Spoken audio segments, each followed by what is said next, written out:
Auparavant, les gens ils disaient 31 juillet ak yooyu quand il a consulté conseil constitutionnel moi j'ai eu la réponse je disais non du ko tas 31 juillet mais c'est plutôt à partir du 12 septembre parce que loolu mooy réponse bi nga xamante ni moom la ko conseil constitutionnel jox samay source nag du ma ko wax gars yi ñu bëri ils disaient non bàyyil di joxe ay informations tendancieuses yooyu mais loolu mooy li nga xamante ni aujourd'hui ñëpp jot nañu ces informations yi boobu noonu mooy à partir du 12 septembre le président mën na am na sañ-sañu tas assemblée nationale boobu te jàpp naa ne composition ak ni nga xamante ni noonu moom la assemblée nationale bii ni nekkee mais le président de la république du continuer di wéy di garder cette assemblée nationale bi nga xamante ni non seulement askan wi bëgguñu assemblée nationale boobu noonu mais ils ne font également pas leur rôle de député mais bu fekkoon même askan wi bëgguñu leen et que ñoom ils sont en train de jouer pleinement leur rôle de député mais on dirait que ni malgré tout ils sont en train de faire un excellent travail mais ils sont en train de faire un mauvais travail et que la société également soxlawu leen mais cette assemblée nationale là boo amee yow lépp lu nga xamante ni si say pouvoir la pour nga mën ko dissoudre mais da nga koy def mais aujourd'hui ce qu'ils vont te dire oui buñ ko tasee il nous faudra benn élection avant décembre et que il faut benn assemblée nationale pour ñu mën a voter budget mais nga xamante ni moom mooy budget 2025 et cetera mais le président va gouverner par ordonnance et donc la société n'aura pas une idée claire ci li nga xamante ni moom mooy budget bi mais le budget pourra être défini et que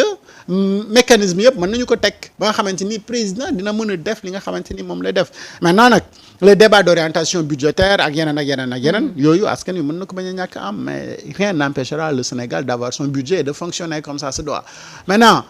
loo gis nag règle bu ne dafay am exception pour mu valide alors ndax après ils vont se parler que ni code électoral bi waxul loolu parce que dañu dugal parrainage yi et que il nous faut 180 jours pour mën a matal parrainage et cetera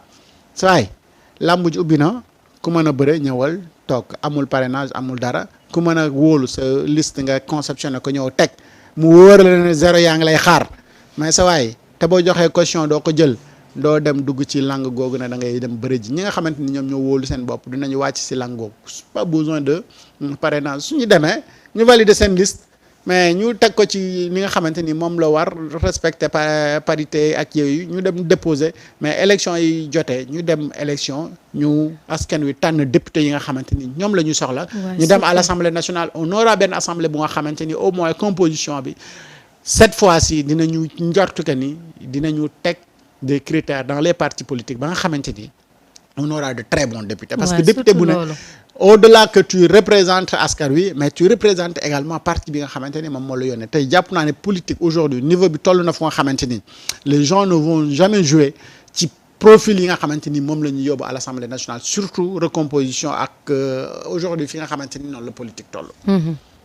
ñu gis le premier ministre moom Ousmane Sonko xam nga ni gars yi moom ñu ci bëri ñu ngi ko doon xaar pour Assemblée nationale moom daf leen war a njuuy de ci déclaration. Non mais c'est clair que parce que d'ici ñuy waxtaanee mbirum ñaari kuréel yooyu ba bi ñuy pare fii ak le 12 moom daanaka weer bi boo ci dugg mi jeex. c'est clair que déclaration de politique générale déjà ba léegi li war a obliger président le premier ministre Ousmane Sonko. amagul mooy que ni cette loi bi nga xamante ni dañ ko modifier dugal ko ci biir mbir mi il faut que ñu yóbbu ko conseil constitutionnel mu càmbar ndax amul ay manquement amul ay yenn lii il faudra ñu xaar benn temps bi pour dee am na ay remarques wala ay amendement et que ñooñu bu ñu paree yóbbu ko président de la république pour mu promulguer ko et que mu nekk en vigueur et à partir de là donc le premier ministre autant pour moi dina mën a nag dem defi donc sa déclaration de politique générale devant l'Assemblée nationale mais est-ce que temps bi dina ko permettre parce que man dama am yaqin ne le 12 septembre wala le 13 suñu jullee fajar comme ni ko Bécaye ni mu koy waxee suñu jullee fajar ba noppi ñu tas assemblée nationale boobu noonu te buñ ko tasee je pense pas que ni donc le premier ministre aura le temps de faire sa déclaration de politique générale et man it amaan naa beneen xalaat ak njort que ni ma gisee mbir yi ni doxit ni ak ni muy demee nii et il se peut bien qu'on ait un Sonko 2 quoi un gouvernement de Sonko 2 et donc tasaat gouvernement bi defaraat beneen gouvernement et à partir de ce gouvernement 2 ñu amaat beneen assemblée nationale bu bees et que le premier ministre sera reconduit et donc ñu defara aménagement ci lii bi parce que je vois des ministères yi nga xamante ni dama jàpp ne liñ leen teg comme charge dafa bëri donc ces ministères yi nga xamante ni sont exploitables donc 25 ministres c'est l'idéal mais le Sénégal ak ni muy doxee ak ni mu toll. je pense que ne 25 ministres ci secteur yëpp. non c'est-à-dire c'est trop. c'est que sport kese dafa doy département bu nga xamante ni bu fekkee ni da nga bëgg a def des résultats ci niveau bi nga xamante ni moom la ñu toll. donc ministère la boo nga xamante ni woon nañ ko bàyyee benn ministre et que yeneen département yi nga xamante ni ñoom ñoo fa nekk ñu exploité ko boole peut-être jeunesse ak culture ak yeneen transport bi également je pense que ni war nañu mën ko également exploité ba nga xamante ni aérienne terrestre ferroviaire ak yeneen yi waaw c'est-à-dire dafa am ministère yu nga xamante ni dafa diis bu fekkee ni da nga bëgg a def des résultats donc da ngay bàyyi nit ki mu concentré wu ci benn secteur moo xamante ni il fera des résultats concrets parce que quand même nos pays tout est urgence et que urgence yooyu noonu moo war a tax nga war a mën a bàyyi benn nit bu nga xamante ni secteur ba mu nekk def pleinement son temps ba nga xamante ni dina am ay résultats yu concrets et que résultats yooyu noonu moom lañ leen di juger demain et après-demain donc pléthore de ministres yooyu ñuy wax c'est des pays yu nga xamante ni en voie de construction donc dañu war a fexe ba département yooyu noonu mu am efficacité ci liggéey bi maintenant bu ñu tollee nag ci pays de gestion bu nga xamante ni gérer rek la mais tous ces secteurs là nga xam ne nekkul en voie de construction parce que li ñu war a tabax ci ay tali li ñu war a defaraat ci suñu secteur de transport li ñu war a defaraat ci secteur aérien bi li ñu war a defaraat ci secteur ferroviaire bi loolu yëpp nga jël ko jox ko benn nit mais c'est du donner trop de travail finalement dina dem ba nga xamante ni moom day saturé et je pense que ni bu ñu ko exploité woon c'est la ñuy mën a gën a amee donc des résultats yu nga xam ne moom mooy et je pense que ni le nouveau gouvernement est très conscient de ça le président de la République son premier ministre sont conscients de ça et que c'est-à-dire da ngay continuer di dem nga xam ne des réalités moom moo lay wan parce que suñu dëkk yi ñoom ñoo bindoo noonu et donc tu seras obligé nga exploiter et que ça tu feras un réaménagement dans ton gouvernement donc tu auras un gouvernement ba nga xamante ni gouvernement boobu noonu dina mën a nag après ñu changer Assemblée nationale et que le premier ministre fera donc sa déclaration de politique générale fekk ne également sa vision ak politique adopté na ak réalité politique yi nga xamante ni moom la fekk en cours ñu mën a tëggaat li ñuy wax donc le projet ba adopté ko ak li nga xamante ni moom mooy les réalités ak les chiffres exacts yi nga xamante ni moom méngoo ak Sénégal et à partir de là la vision sera beaucoup plus claire pour askan wi et que ñoom tamit dinañu mën a am les chiffres concrets xam nga gis-gis ak bëgg-bëgg ci boo nekkee ci biti ak boo duggee ci biir réalité yi ngay fekk donc il faudra nga réadapter mais ça ne veut pas dire que ils vont changer de vision politique non ils vont adopter leur vision politique par rapport aux réalités donc les orientations peut-être mënoon nga jàpp ne yow boo nekkee ci biti que fii 10 000 amoon na fi et en réalité bi nga duggee fekk nga ni sax yow 10 000 nga xalaatoon mais 20 000 moo fa nekk donc li nga xalaatoon ne da nga koy mën a def ak 10 000 mais da ngay mën a réadopter 10 000 yooyu noonu avec 20 000 pour nga mën a am des résultats yu nga xamante ni moom mooy gën a concret li nga jàppoon que ni tu pouvais le faire en 5 ans et boo duggee ci biir mën nga gis na réalité bi pourtant 5 ans je le pensais mais 5 ans yi dafa bëri mais on peut le faire en 3 ans wala en 2 ans et donc nga réadopter donc li nga xamante ni moom nga amoon en vision extérieure que bi nga nekkee ci biir et je pense que ne à partir de là le président ak son premier ministre pourront travailler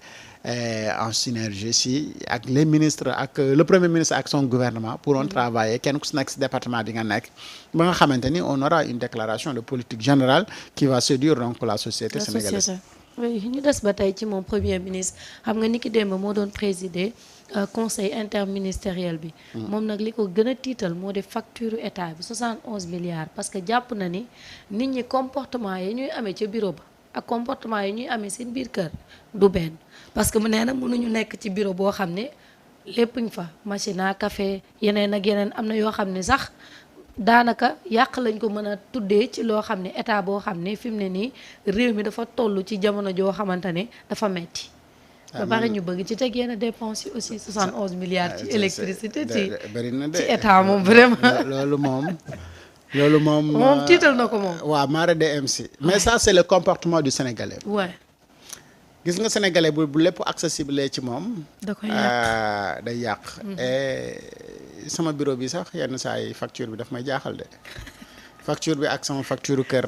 dafa wuute trop de yenn saa yi ngeen wàcc bàyyi lépp di tàkk waaw lépp di tàkk ba man maay jékki yenn saa yi guddi romb ci couloir yi dégg luy riir ma ne waaw loolu lu mu doon dugg fekk ne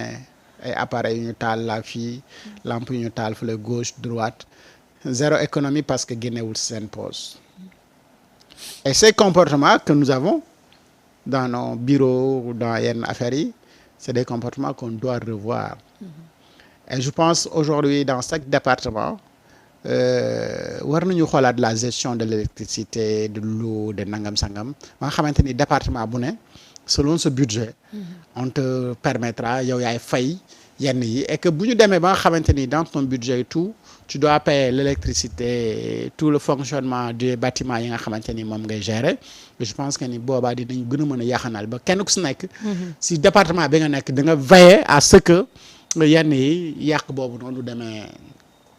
nee ni et que loolu ça permettrait quand même le Sénégal ou l'État du Sénégal